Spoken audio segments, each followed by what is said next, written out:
muito feliz de estar aqui com minha esposa e conhecer vocês, enfim, e poder meditar um pouco sobre esse tema que eu acredito ser um tema bastante desafiador, principalmente levando em consideração o nosso contexto, o contexto onde a gente vira o olho num semáforo ou abre uma página do jornal ou assiste um programa de TV e a gente se depara com uma pergunta: onde está Deus diante de tanta injustiça, diante de tanta maldade, diante de tanto sofrimento, diante de tanta dor, diante de tanta miséria, diante de tanta infelicidade, e a gente às vezes se vê desesperado diante de circunstâncias e situações em que a gente também se pergunta qual é a razão de ser da igreja, por que estamos aqui, qual é a razão de estarmos num contexto como esse, que é o contexto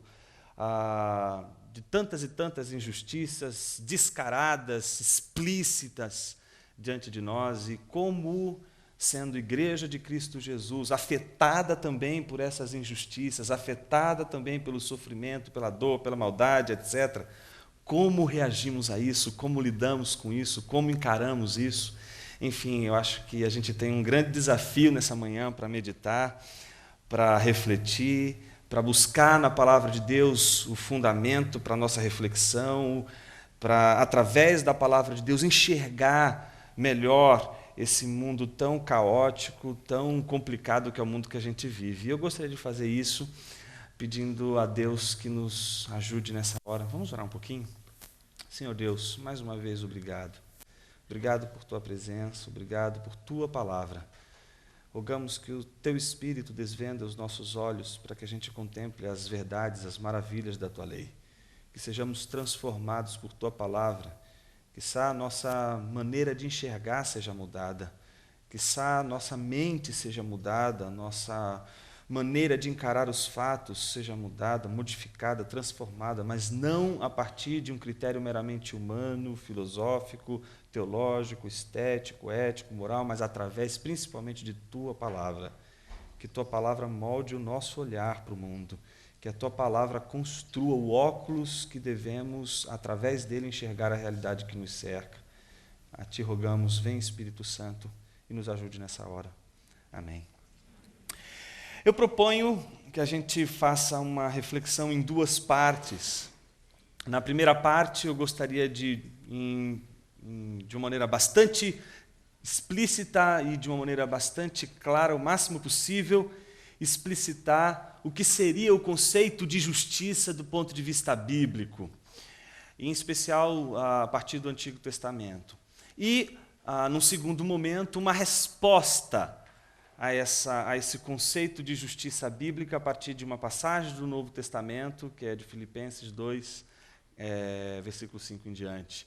Mostrar como a gente pode encontrar na própria palavra de Deus um paradigma, um modelo de sabedoria ética, de comportamento, de visão de mundo, de inteligência da fé, que olha para o mundo que a gente vive, carregado de injustiças, carregado de dor e de sofrimento, e como a gente deve agir nesse mundo, como a gente deve se comportar diante desse clamor por justiça. Então, no primeiro momento, eu gostaria de trabalhar esse conceito bíblico de justiça, e eu queria me valer de dois textos, os dois do Antigo Testamento, da Torá. Primeiro é o texto de Gênesis, capítulo de número 18, versículo de número 19. É um texto muito interessante. O contexto é o contexto de Abraão e toda aquela questão de Sodoma e Gomorra, aquela questão desafiadora, aquela questão em que Deus também intervém de uma maneira bastante precisa. Gênesis 18, 19, diz assim, né? A voz de Deus: porque eu o escolhi, está falando de Abraão, porque eu o escolhi para que ordene a seus filhos e a sua descendência, a fim de que, primeiro, guardem o caminho do Senhor, segundo, e pratiquem a justiça e o juízo. Então, de um primeiro lado, Abraão colocado diante do desafio de guardar o caminho do Senhor, e isso essa expressão é uma expressão muito interessante. O Chris White diz que é como se tivesse um caminho, Deus tivesse deixado as pegadas nesse caminho, e exatamente onde ele pisou é o lugar onde o povo de Deus deveria pisar. Portanto, o povo de Deus não vai pisar em qualquer lugar do caminho, mas no próprio caminho existe o lugar certo para ser pisado, e o lugar para ser pisado é o lugar onde Deus pisou. Portanto, a igreja, o povo de Deus, deveria ter como princípio norteador a imitatio Dei, a imitação de Deus. E a imitação de Deus seria isso: olhar para as pegadas de Deus na história, no caminho, e imitá-las, pisar onde Deus pisou. Então, guardar o caminho do Senhor seria ter como paradigma para a vida, para a caminhada, o próprio jeito de Deus agir na história, a própria maneira de Deus agir na história. Deus seria, então, na própria história, o nosso modelo de caminhada, o nosso modelo de ação. Em contrapartida, além de guardar o caminho do Senhor, seguir os passos de Deus, Abraão deveria ensinar aos seus filhos e aos seus descendentes a prática da justiça e do juízo. Eu queria chamar a atenção para essa prática da justiça. O que é isso? O que é isso que Abraão precisa ensinar? Que prática da justiça é essa que Abraão precisa deixar para seus filhos e toda a sua descendência?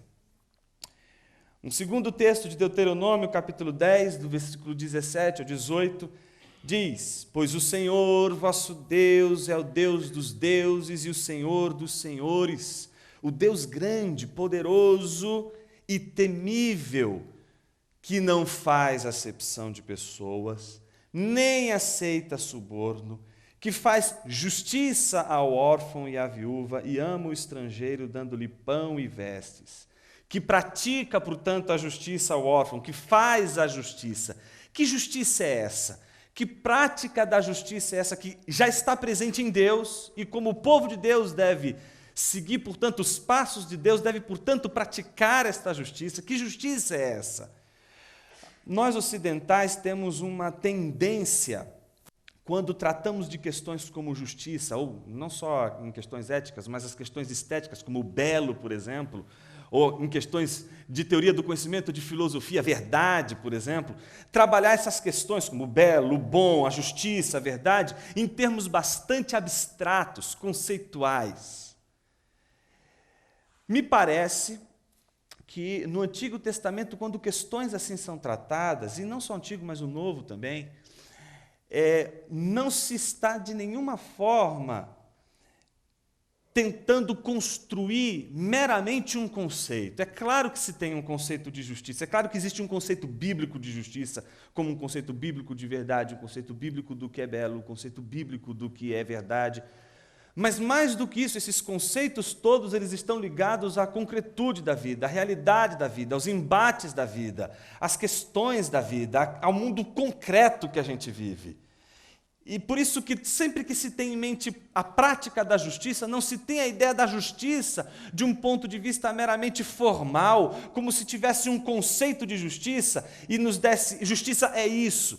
Mas a Bíblia nos oferece, talvez no lugar de conceitos de justiça, atos de justiça, prática de justiça, que vem acompanhada assim de conceito, que vem acompanhada assim de uma elaboração inteligente, que tem pressupostos inteligentes, mas que vem acompanhado de uma forma prática, concreta, para que a gente possa vislumbrar o que é de fato essa justiça. O próprio texto de Deuteronômio que a gente acabou de ver, pode perceber que no próprio conceito de justiça, fazer justiça está ligado exatamente ao concreto ali, ao órfão, à viúva, ao estrangeiro. Então existe uma relação entre a justiça, exato, como fazer o bem, como desejar o bem, mas esse desejar o bem, o fazer o correto, fazer o que é adequado, está sempre ligado às vicissitudes da vida, ao mundo concreto, fazer o bem ao próximo, fazer o bem a uma comunidade, fazer o bem àquilo que extrapola aquilo que somos. A gente tem uma maneira de pensar muito individualista. E o que seria essa maneira de pensar muito individualista? Seria em tentar trazer todas as implicações da obra de Deus na vida do seu povo, como dizendo respeito meramente ao indivíduo, e não à comunidade, e não àquilo que extrapola a esfera meramente do sujeito, do indivíduo. Então, por exemplo, um exemplo prático disso, fruto do Espírito, não é? Que vem acompanhado de todas aquelas coisas que a gente vê lá, bondade, amor, alegria, mansidão, domínio próprio, todos aqueles componentes. E a gente pensa que, eu vou buscar o fruto do Espírito, como se o fruto do Espírito fosse uma coisa para mim, como se o fruto do Espírito fosse uma coisa voltada somente para mim, e por isso eu quero o fruto do Espírito em mim. Quando se lê o texto para valer e se percebe o que Paulo quer dizer com essa metáfora do fruto, a gente descobre que o fruto, tudo aquilo que é produzido pelo indivíduo, mas não para ele. É aquilo que o Espírito faz na vida do indivíduo para que aquilo transborde para a igreja. Então é como se Paulo estivesse dizendo que cada membro da igreja fosse uma árvore. Árvores não comem seus frutos. Árvores produzem o fruto, elas dão o fruto. Então, tudo aquilo que o Espírito faz na vida de alguém é para que esse alguém produza um fruto que outra pessoa, que outro ser vai provar. Então, se a gente quer provar do fruto do Espírito, não adianta a gente clamar para Deus, Deus dá o fruto para mim. Deus vai olhar para você, se a gente pensar na metáfora de Paulo, vai dizer assim, olha esse fruto, que é a ação do Espírito de Deus na vida do teu próximo, e vai colher lá, no teu próximo, na vida da comunidade. É ali que você vai colher desse fruto. Isso faz com que toda a pragmática da igreja, toda a ação da igreja, não seja uma ação onde tudo aquilo que Deus faz na vida do indivíduo esgota no próprio indivíduo, mas tem que transbordar para a comunidade, tem que transbordar para um bem comum, tem que transbordar para aquilo que não diz respeito meramente ao indivíduo. E aí a gente entra exatamente nas questões relacionadas à justiça, porque a gente, muitas vezes, aquilo que não é um bem último, pessoal e individual, mas é o bem da comunidade, é o bem da congregação, é o bem daqueles que estão reunidos. E aí a gente faz a pergunta, que é simplesmente a pergunta mais importante: com qual critério? Sob qual critério, quais critérios a gente estabelece aquilo que é o bem da comunidade? Então a gente precisa de um critério, a gente precisa de um padrão. Chris Wright escreveu um livro que se chama A Missão do Povo de Deus, um livro muito interessante. Nesse livro ele apresenta, na página 107, 6 noções sobre o conceito de justiça, conceito bíblico de justiça. E ele parte de uma primeira noção, de que a justiça, ela significa, do ponto de vista bíblico, uma norma, um padrão, algo que é utilizado para medir todas as outras coisas, tudo o que acontece na comunidade, todas as relações, tudo o que acontece em torno, deve se submeter, portanto, a esse padrão, a essa medida, a essa norma. A segunda noção que ele oferece para o conceito de justiça é a noção de retidão, aquilo que é o que deveria ser. Então, aquilo que corresponde para aquilo pelo qual foi feito, aquilo que não falha naquilo pelo qual foi feito, aquilo que realiza exatamente o alvo para o qual foi designado fazer. Então, justiça seria a retidão, essa característica, essa capacidade de você atingir o alvo, de você acertar em cheio o alvo, de aquilo que foi feito para ser daquela forma, exatamente ser daquela forma. Então, o que se equipara ao padrão, o que se equipara a essa norma, esse critério. Uma terceira noção que ele oferece, a noção de conformidade com aquilo que é correto, com aquilo que é esperado. Se espera um mínimo de atitude para tal ou qual questão, então, quando se atinge, se realiza, se concretiza essa determinada ação que é esperada, então se tem ali justiça, se tem conformidade, se tem retidão.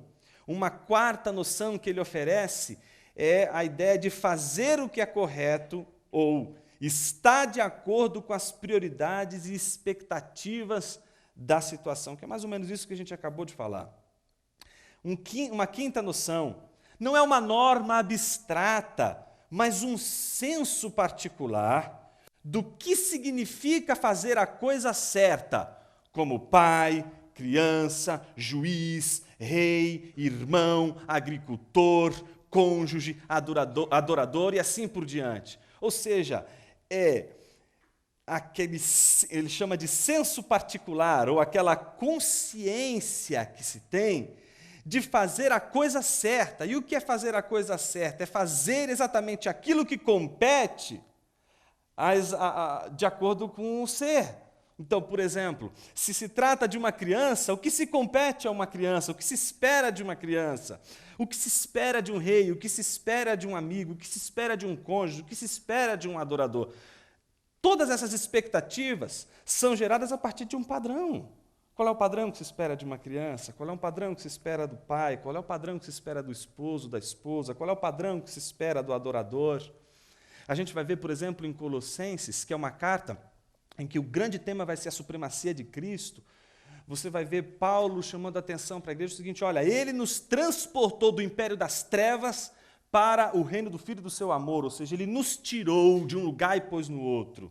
Mas a palavrinha ali não é tirar de um lugar, é arrancar e colocar no outro lugar, como você pega um objeto daqui e põe em outro lugar. Mas ali é a palavra da jardinagem, usada na jardinagem, de você tirar uma planta de um lugar para o outro. Para tirar uma planta, locomover uma planta de um lugar para o outro, o nome disso é transplantar, você tem que tirar com raízes de um lugar e plantar em outro lugar. Então isso significa que não adianta você cortar a plantinha e tentar plantar do outro lado sem as raízes. Você tira ela com raízes, corta lá em volta, não é isso? Tira com raízes e planta em outro terreno. Vai ter um tempo de adaptação para isso. Paulo está dizendo aos Colossenses exatamente isso. Está dizendo, pessoal, ele nos transplantou, ele nos tirou com raízes de um ambiente, nos plantou em um outro ambiente. Aqui o padrão da justiça, aqui o padrão do que se espera de uma criança, de um pai, de um marido, de um patrão, de um agricultor, é X, é ele mesmo. Aqui o padrão vai ser outro, o padrão vai ser Cristo. E aí você vai ver Paulo chamando a atenção, por exemplo, das mulheres, dizendo, mulheres sejam submissas aos seus maridos, mas ele não para aí, ele diz, como convém ao Senhor. Então, quando ele vai falar aos filhos, filhos sejam obedientes aos seus pais, mas não é sejam obedientes aos seus pais porque você tem que ser obediente ao seu pai, porque o seu pai é a autoridade máxima. Seja obediente ao seu pai, como convém ao Senhor, porque isso agrada ao Senhor. Então, ele vai estabelecer um padrão, uma norma, em que toda a comunidade cristã não vai corresponder a essas expectativas meramente com base em sua opinião, em sua posição, em sua perspectiva, mas vai haver um padrão, vai existir um padrão. E a pergunta é, que padrão é esse de justiça? Que padrão é esse de ordenamento do correto, do certo, do errado? E aí ele apresenta a sexta e última noção, que é fazer tudo o que deve ser feito em favor do outro, em determinadas circunstâncias e relacionamentos. Até aqui o que a gente tem é apenas uma primeira base de uma conceituação bíblica feita pelo Chris Wright de justiça como sendo uma norma, um padrão que é dado por Deus e, de acordo com esse padrão, o pai, a mãe, o esposo, a esposa, o filho, o patrão, o pastor, e todas as camadas sociais às quais a igreja faz parte deve se submeter. Só que, em contraste a esse padrão, o que a gente precisa para entender a possibilidade dele, a realização dele. A gente tem um padrão, portanto, para seguir, a gente tem uma pegada para colocar o pé e dizer, é aqui que eu tenho que pisar o meu pé. A gente tem um trajeto, mas a pergunta é como a gente consegue isso? Como é que a gente consegue, olhando o mundo à nossa volta, com todos os desarranjos que tem, encontrar um padrão para dizer, olha, isso aqui não é certo, isso aqui não é correto, isto aqui é o correto, isto aqui é o justo, isto aqui, portanto, representa um ato justo. E aí a gente conta com uma virtude que desde a antiguidade, principalmente levando em consideração o Ocidente, o ser humano procura, que é chamada de frônesis, do grego frônesis, que foi traduzido para o latim como prudência e que chegou até nós como prudência, é uma virtude. Frônesis é uma virtude. Esse é o segundo conceito que eu gostaria de trabalhar como resposta bíblica a esse padrão. Existe um padrão de justiça, existe um jeito de agir que está marcado na história da própria ação de Deus na vida do seu povo, na ação de Cristo Jesus junto com seus discípulos. A gente vê esse padrão de uma maneira muito clara nos textos. E o curioso é que a resposta não é a justiça, mas é a virtude que tem que estar presente em todos aqueles que têm como padrão a noção de justiça bíblica. E o que seria esse padrão? O que seria essa virtude que corresponde a esse padrão? É aqui o texto mais importante dessa noite, que é a resposta para esse padrão, que é Filipenses 2, do capítulo 5, do versículo 5 ao 8.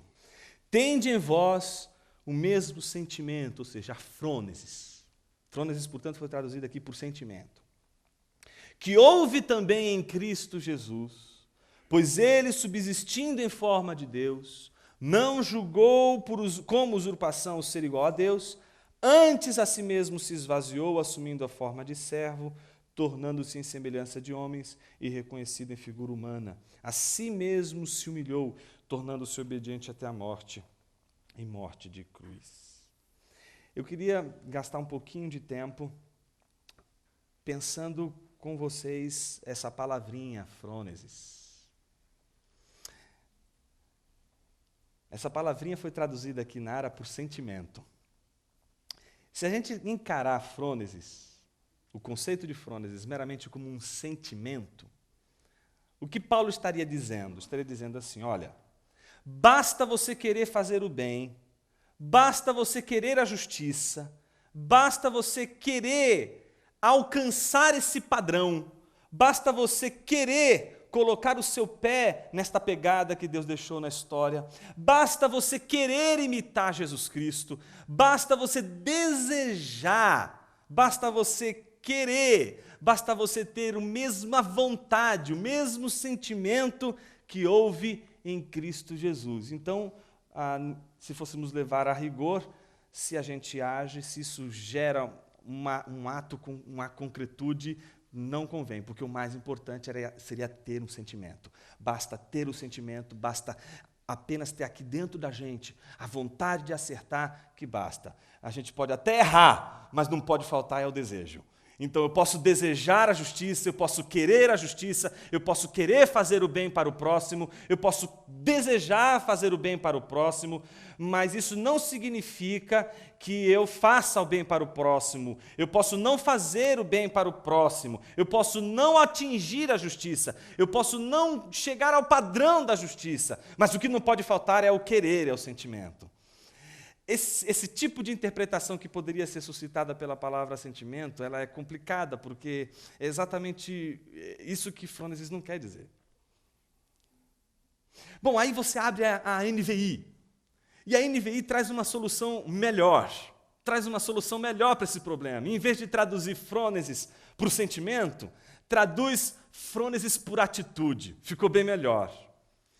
Porque frônesis é de fato uma atitude. Na verdade, consensualmente se diz que frônesis é o saber prático, é o saber, é o conhecimento da justiça, o conhecimento da retidão, mas é esse conhecimento que implica numa prática, que implica numa atitude. Então, do ponto de vista de aproximação do que significa frônesis, a NVI está muito mais próxima do que de fato significa frônesis.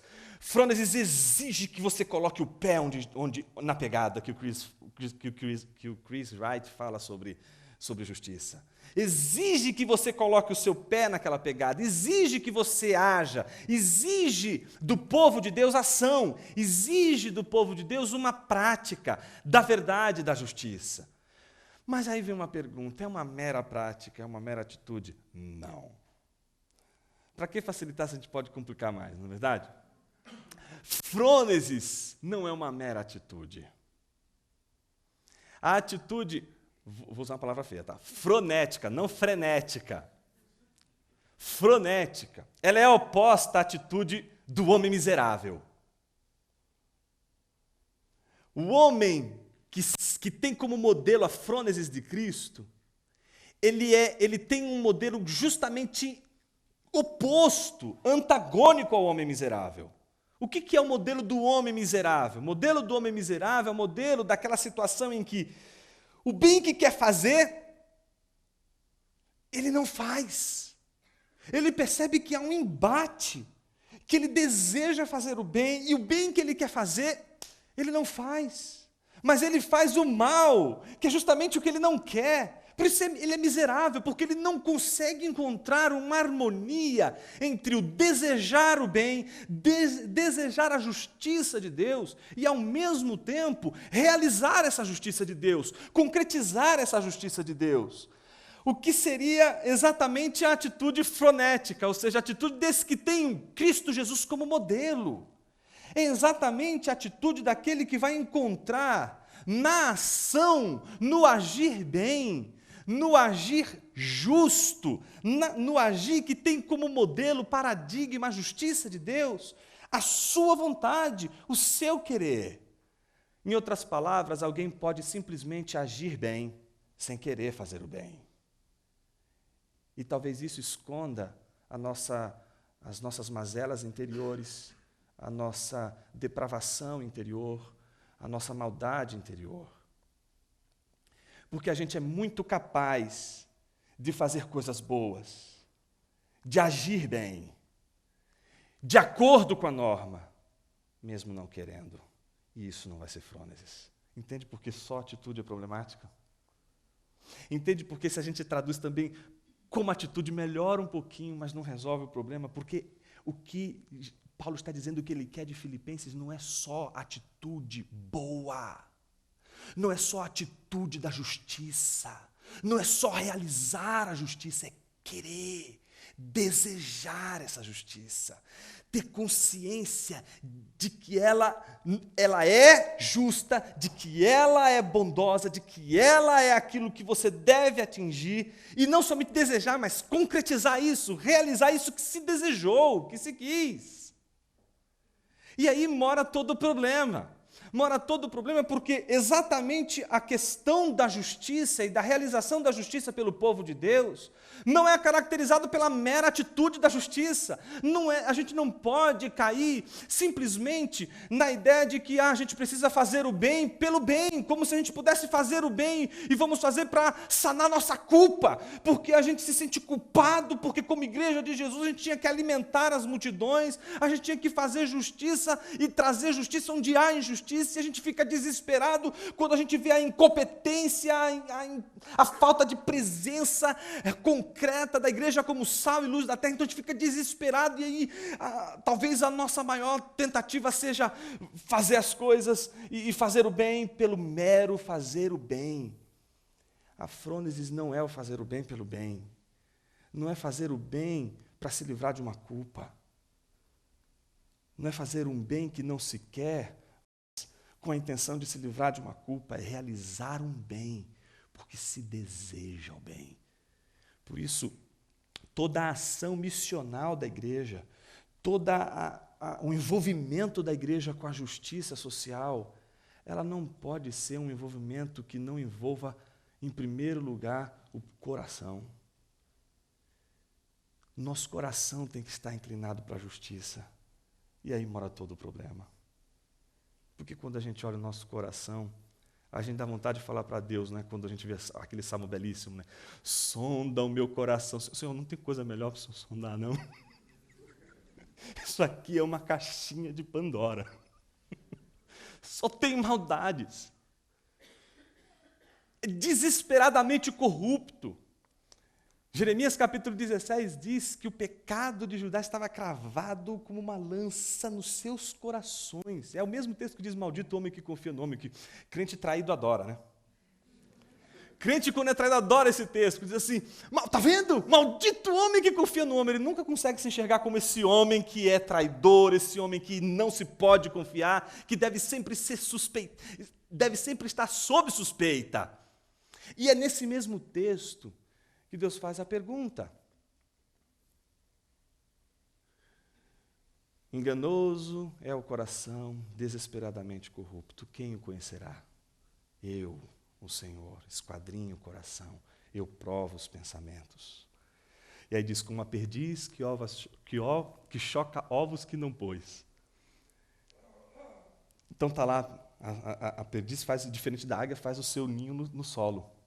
Então ela está lá, sem ovos nenhum, mas a outra tem. Quando a outra vai ao riacho beber água, o que essa faz? Dá um salto e choca os ovos que não eram dela. A mera atitude é chocar ovos que não se põem. A mera atitude que não vem acompanhada da conversão do coração, da inclinação do coração, ela é vazia. E por isso ela já começa injusta. Porque a injustiça, em primeiro lugar, a justiça, ela começa exatamente no coração.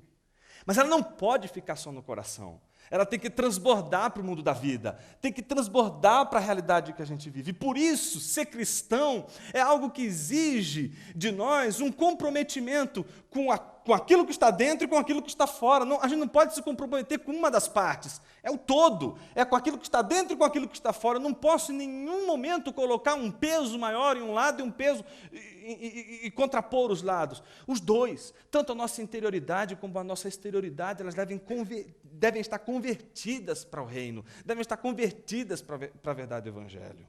Essa passagem mesmo que a gente acabou de ler, tende em vós a mesma frônesis de Cristo. Ou seja, essa atitude que se toma porque se deseja e se tem consciência de que essa atitude é a atitude que deve ser tomada. Essa atitude é a atitude que Jesus teve. E aí você pergunta, qual é a atitude que Jesus teve? Tem gente que responde, até com música na igreja. Tem um monte de músicas na igreja que você escuta, e o cara vai cantando, né? Senhor, eu quero me esvaziar. Se baseando nesse texto. Não dá pra, meu filho, vai fazer exegese do texto direito. Você não tem que se esvaziar coisa nenhuma. Você é Deus. Olha o que o texto está dizendo. Subsistindo em forma de Deus, não julgou como usurpação o ser igual a Deus. Antes, a si mesmo, se esvaziou. Quem precisa se tornar homem? Deus Jesus. Ele precisa se tornar homem. E por que ele precisa se esvaziar? Porque ele é aquilo que não somos. Ele é Deus. Então o esvaziamento não é para nós, não é para a igreja. Esvaziamento não serve para mim, para você, não é. O esvaziamento diz respeito a Ele. Por isso, o esvaziamento, quando a gente estuda em teologia, esvaziamento é aquilo que marca a humilhação de Cristo. Porque Ele sendo Senhor, Ele sendo Deus, Ele é Senhor sobre todas as coisas, não é isso? Então pensa assim comigo, Deus está aqui, tá certo? Vamos pensar, se eu pudesse pôr a mão mais lá em cima, eu colocaria. Mas vamos pôr aqui onde eu alcanço. Deus. Se eu fosse representar o homem, eu iria o mais baixo que eu poderia. Não somos iguais a Deus. A relação é desigual, sim. Ele é superior, ele transcende o homem. Então Deus está aqui, o homem está aqui. Então, veja só, o homem pode ser Deus? Não.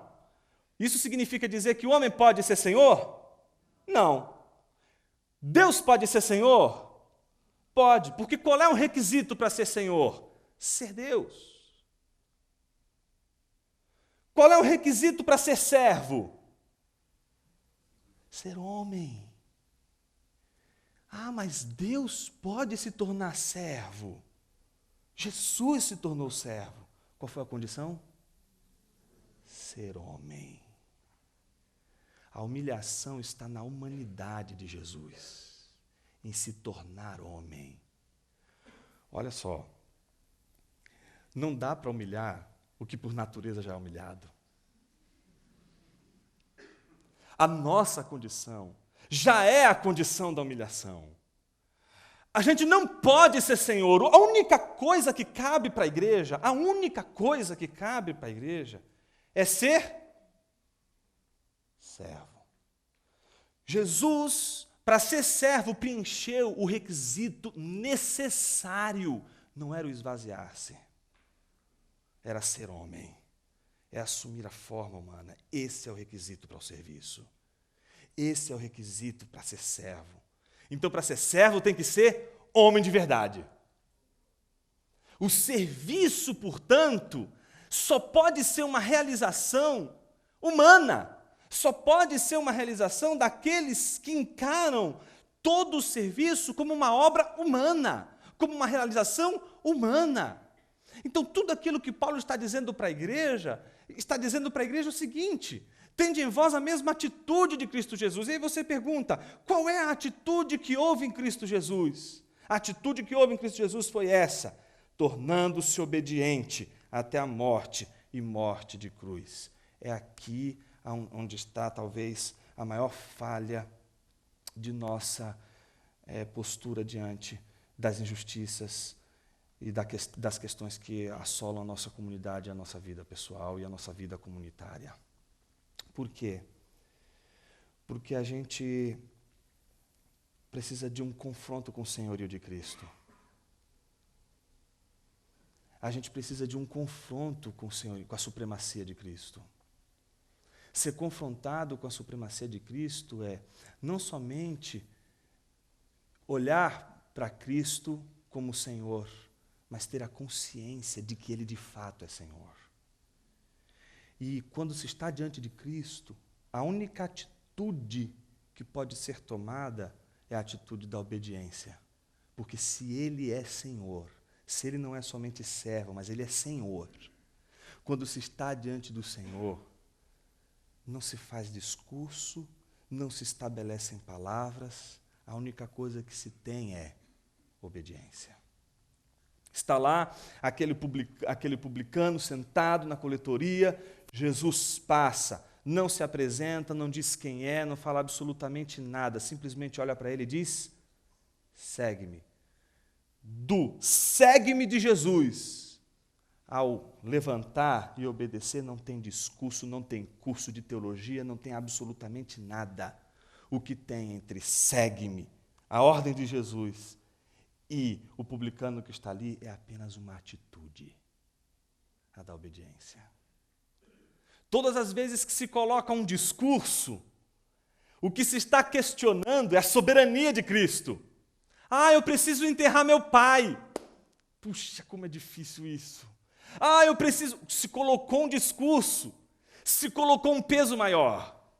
Se colocou um discurso entre a ordem e o mandato de Deus e o nosso ato de obediência, se colocou um discurso entre essas duas instâncias, se colocou um padrão elevado, se colocou um padrão que se considera inclusive maior e supremo, superior ao de Cristo. Se considerou algo que, se não é superior, estaria em equiparação. O que se exige quando se está diante do Senhor não é outra coisa senão obediência. Portanto, nosso pecado, ele é uma afronta à soberania de Deus, à soberania e à supremacia de Cristo. A nossa falha, a nossa falta, é uma expressão descarada, explícita de que tu não és o Senhor de minha vida. Por isso o pecado na nossa vida, na minha vida, na tua vida, ele nos joga para o chão. Porque todas as vezes que a gente erra, a gente sabe que o que a gente questionou, em primeiro lugar, foi a supremacia de Cristo, foi a soberania de Cristo, foi o poder autoritativo da palavra de Cristo. Então, quando Paulo chega para a igreja e diz assim, olha, tende em vós o mesmo sentimento, ele está dizendo é frônesis, o que ele está dizendo é tende em vós a mesma atitude que houve em Cristo Jesus. E qual foi a atitude que Jesus teve? A atitude que Jesus teve foi a de obediência.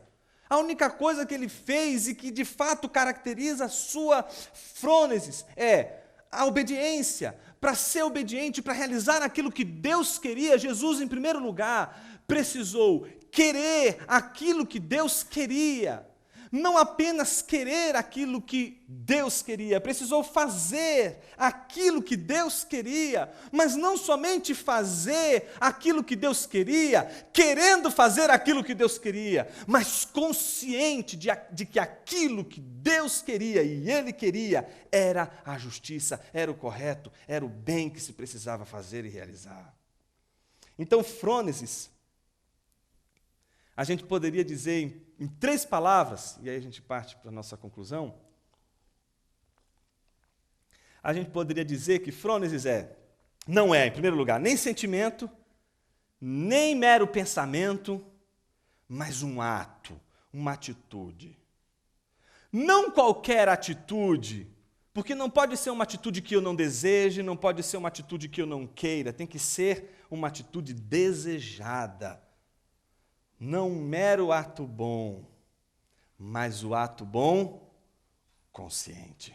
É o ato justo, consciente. É o ato em que a gente tem a consciência de que aquilo que deve ser feito é o que deve ser feito e a gente deseja.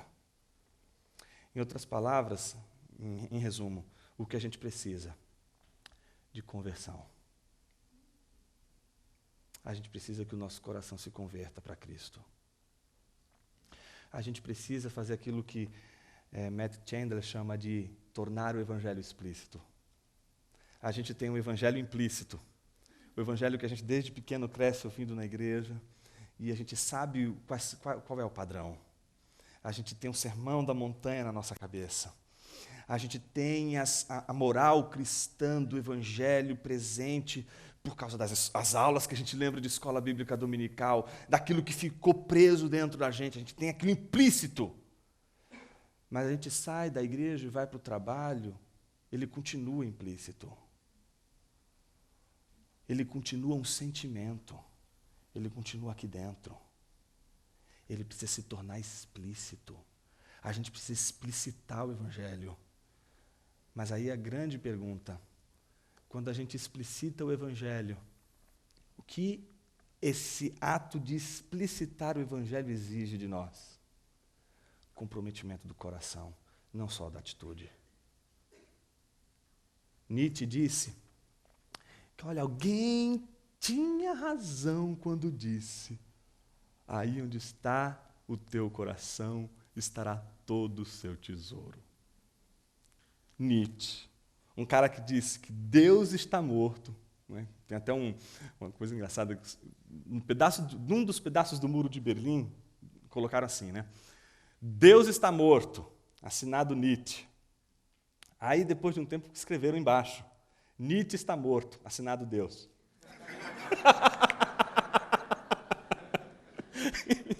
Enfim, a despeito dessa circunstância, esse Nietzsche, que representa talvez a nossa comunidade pós-moderna, nihilista, completamente relativista, cética, com relação a padrões de verdade, a padrões últimos e soberanos e supremos de atitude, de vida comunitária. Ele que está dizendo: olha, acho que alguém tinha razão quando disse: onde está o teu coração, aí estará todo o teu tesouro.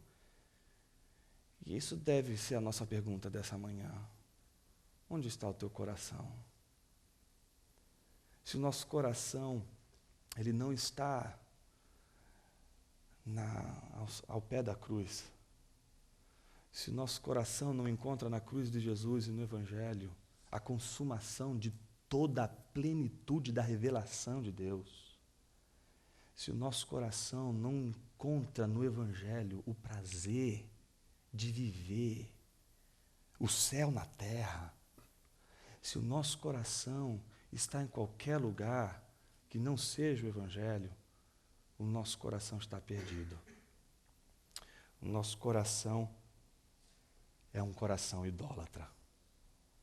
Ah, mas pastor, eu sou evangélico, sou batista. Batistas e evangélicos não adoram imagens. Esse é o nosso problema. A gente lê os 10 mandamentos e a gente vê o primeiro. Não farás para ti imagem. Opa, vamos para o segundo que está resolvido. Próximo, a gente não tem imagem, a gente não tem vela acesa, a gente não venera nenhuma imagem de escultura, coisa do tipo. Não somos idólatras, vamos para o próximo, porque esse já está resolvido. E os 10 mandamentos, na verdade, Jesus resume em 2, né? Os 4 primeiros, que diz respeito a amar a Deus, e o restante que tem a ver tudo com o próximo, não é? Não matarás, não roubarás, não adulterarás, tudo sempre em relação. Jesus resumiu: ó, amarás o seu Deus sobre todas as coisas e o teu próximo como a ti mesmo. Então a gente pega esse primeiro e diz assim: bom, isso está resolvido. E aí parte para o próximo. Só que esse próximo só vai resolver se o primeiro, amar a Deus sobre todas as coisas, buscar o reino de Deus e sua justiça em primeiro lugar. Entendeu? Então, a gente diz, a gente não é idólatra. Porque a gente acha que a idolatria é um artefato de nossas mãos.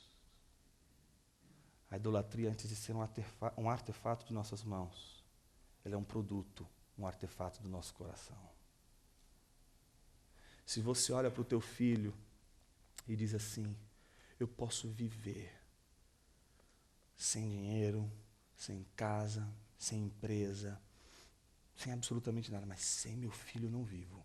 Quero dizer com todas as letras, tu é um idólatra. Ah, Jonas, o que você está falando? Você é um idólatra. Ah, mas eu amo a minha esposa. Amo mais do que Cristo amou a sua igreja. Sem ela eu não vivo. Tu é um idólatra. Ah, não. Pastor faltou? Ah, se o pastor não tiver, o culto não é o mesmo. Todo mundo de igreja é assim, né? Por isso que a gente pode falar, porque se repete em todos os lugares. Ah, mas se o pastor não tiver, a coisa não vai para frente. Se não tiver, não vai funcionar. Você é um idólatra. Eu tenho pena do teu filho, tenho pena da tua mulher e tenho pena desse pastor. Por que eu tenho pena do teu filho? Porque o teu filho não sabe o que é ser amado como um filho, ele sabe como é ser amado como um Deus. E ele tem que corresponder a essas expectativas. Ele não sabe o que é ser amado como um filho. Tenho pena da tua mulher, porque a tua mulher tem que corresponder às expectativas de um Deus. Ela não sabe, coitada, ela não sabe o que é ser amada como uma mulher. Tenho pena do teu pastor, se ele é idolatrado. Salve, salve idolatrado! Porque ele não é amado como um pastor, ele é amado como um ídolo. E ídolos, todos têm pés de barro.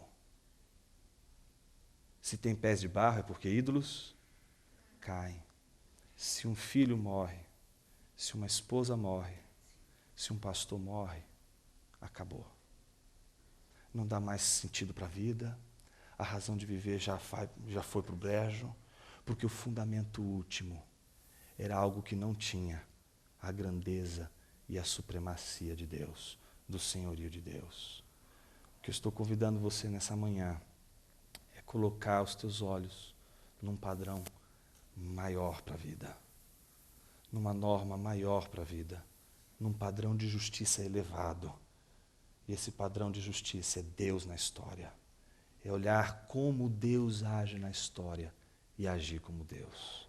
É se sentir às vezes como Oséias, um traído, e fazer a pergunta, Deus, a minha mulher traiu. E Deus olhar para você e dizer assim, olha, o meu povo também me traiu. E aí você dizer assim, mas Senhor, e o que o Senhor vai fazer? Óbvio, você quer saber o que Ele vai fazer, porque você faz o mesmo. E aí Deus olha para ele e diz assim, levarei o meu povo para o deserto, e lá eu vou falar o coração. Porque ali, no coração, que reside toda a possibilidade de fazermos justiça para valer. Tem que começar no coração. Por isso tem que ser uma conversão de dentro do nosso coração. Senhor Deus, obrigado por Tua palavra. Porque Tua palavra converte o nosso coração para a Tua glória, para a Tua soberania, para a Tua supremacia. Tua palavra coloca diante de nós e de Ti o nosso pecado, a nossa idolatria, a nossa pretensão. A Tua palavra nos põe de joelhos, Tua palavra nos humilha, porque aquele que é humilhado pela Tua palavra encontra na humilhação a exaltação e a glorificação do Pai. Por isso, na nossa humilhação, queremos Te glorificar como Senhor de nossas vidas, não apenas com o nosso coração, mas com os nossos atos. Quantos e quantos de nós aqui, Senhor, não sofremos injustiças e fazemos e cometemos injustiças, e nos sentimos mal e queremos, portanto, agir bem, queremos agir corretamente, mas às vezes nos sentimos como Pedro. Chegamos para o Senhor dizendo: jamais vou te negar, ainda que o mundo se levante, jamais te negarei, morrerei por ti. E quando a gente vira a esquina, a gente te nega 3 vezes, escandalosamente. Mas que bom saber, ó Deus, que apesar de o Senhor sentar à mesa com traidores, o Senhor entrega a tua igreja para aquele que se humilha, para aquele que continua te seguindo, para aquele que ao cair busca na tristeza do seu coração voltar o seu coração para o Senhor. O Senhor entregou o teu maior tesouro, o Senhor entregou para Pedro. E por isso, Senhor, eu acredito que o Senhor continua e insiste no barro que se estraga, no barro que se desfaz nas suas mãos. Tu és o supremo oleiro, Senhor. Faz a tua obra em nossas vidas, faz a tua obra em nosso coração, para que o mundo veja que as nossas obras, elas começam na ação do teu Espírito em nosso coração, na conversão do nosso coração. Assim nós oramos, Pai. Amém.